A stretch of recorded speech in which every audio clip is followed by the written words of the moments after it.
Question number 3, find the LCM and HCF of the following integers by applying prime factorisation method. यानी कि दिए गए integers के हमें एलसीएम और एचसीएफ निकालने हैं प्राइम फैक्टराइजेशन मेथड से। सबसे पहले हम लिखेंगे वी हैव इंटीजर्स 12, 15 एंड 21। मैंने यहाँ पर 12, 15 और 21 की प्राइम फैक्टर्स निकाल के रखे हैं। आपको तो वो आते ही होंगे अब निकालें, क्योंकि पहले दो क्वेश्चन से हमने यही किया है। यहाँ पर 12 के प्राइम फैक्टर्स ये रहे, 15 के ये रहे और 21 के ये रहे। एलसीएम अब निकालेंगे हम 12, 15 और 21 का। यहाँ पर 2 है तो सबसे पहले हम 2 लिख लेते हैं। क्या इनमें 2 है? जी नहीं। अगर इनमें भी 2 होता तो तीनों में 2 कॉमन आ जाता, फिर भी हम 2 को एक ही बार लिख लेते। फिर एक और बार 2 है, क्या इनमें 2 है? जी नहीं। तो हम 2 को एक और बार लिखेंगे। 3 यहाँ पर भी है, यहाँ पर भी है, यहाँ पर भी 3 बार आ रहा है 3, लेकिन हम इसको एक ही बार लिखेंगे। इसके बाद कौन सा नंबर है? 5 भी हम यहाँ पर लिखेंगे। 7 है, फिर हम 7 लिखेंगे। उसके बाद एचसीएफ हम कैसे निकाल लेते हैं? हम देखते हैं कि 12, 15 और 21 में कौन सा मल्टीपल कॉमन आ रहा है। आप यहाँ पर साफ देख सकते हैं कि यहाँ पर तीनों में कॉमन कौन सा आ रहा है? 3 इंटू 3 इंटू 3। यहाँ पर भी 3 है, यहाँ पर भी 3 है, यहाँ पर भी 3 है। तो एचसीएफ क्या आएगा? एचसीएफ आएगा 3। तो एलसीएम यहाँ पर इनको मल्टीप्लाई करना होगा। इनको मल्टीप्लाई करके आता है 420। तो यहाँ पर पार्ट 1 होता है कंप्लीट।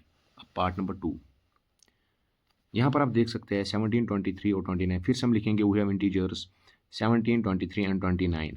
यहाँ पर आपको पता ही होगा 17, 23 और 29 ये तीनों प्राइम नंबर्स है, यानी कि इनका खाली फैक्टर्स कौन कौन होगा? एक तो एक नंबर खुद और 1। यहाँ पर भी 23 और 1, यहाँ पर 29 और 1। तो यहाँ पर इनका फैक्टर्स निकालना बहुत ही आसान हो जाता है। अगर ये क्वेश्चन एग्जाम में आएगा, वैसे तो आएगा नहीं क्योंकि बहुत ही ईजी क्वेश्चन है, तो आप सीधे लिखेंगे 17 इंटू 1, इधर लिखेंगे 23 इंटू 1, इधर लिखेंगे 29 इंटू 1। एलसीएम कैसे लिखेंगे हम? डायरेक्टली, यहाँ पर कोई भी नंबर रिपीट नहीं हो रहा है, तो 17 into 23 into 29, 17 into 23 into 29। HCF क्या आ रहा है? कौन सा नंबर कॉमन आ रहा है इन तीनों में? वो है 1। तो एचसीएफ आएगा 1। ये होता है पार्ट 2 भी कंप्लीट। पार्ट नंबर 3 की हम बात कर लेते हैं 8, 9 एंड 25। हमारे पास इंटीजर्स है, फिर से हम लिखेंगे वी हैव इंटीजर्स 8, 9 एंड 25। 8 के प्राइम फैक्टर्स निकालेंगे, 9 के निकालेंगे और 25 के निकालेंगे। मैंने यहाँ पर निकाल के रखे हैं। 8 के आते हैं 2 इंटू 2 इंटू 2, 9 के आते हैं 3 इंटू 3, 25 के आते हैं 5 इंटू 5। आप यहाँ पर लास्ट में इंटू 1 भी लिख सकते हैं, लेकिन उससे कोई भी फर्क नहीं पड़ेगा।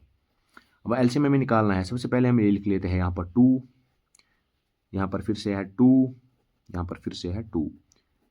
क्या इनमें से 2 कहीं पे कॉमन आ रहा है 8, 9 और 25 के फैक्टर्स में? नहीं। अगर आता भी होगा फिर भी हमें 2 3 बार लिखना ही था, क्योंकि यहाँ पर 2 3 बार आ रहा है। 3 इंटू 3 लिखेंगे, क्या कॉमन आ रहा है कहीं पे? जी नहीं। अगर आ भी रहा होता यहाँ पर और यहाँ पर, फिर भी हमें यहाँ पर 3 एक ही बार लिखना होता। यहाँ पर फिर से आ रहा है 3 इंटू 3। यहाँ पर 5 आ रहा है इंटू 5।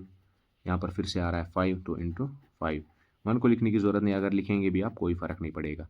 1 यहाँ पर तीनों में है तो हमने एक बार लिख लिया।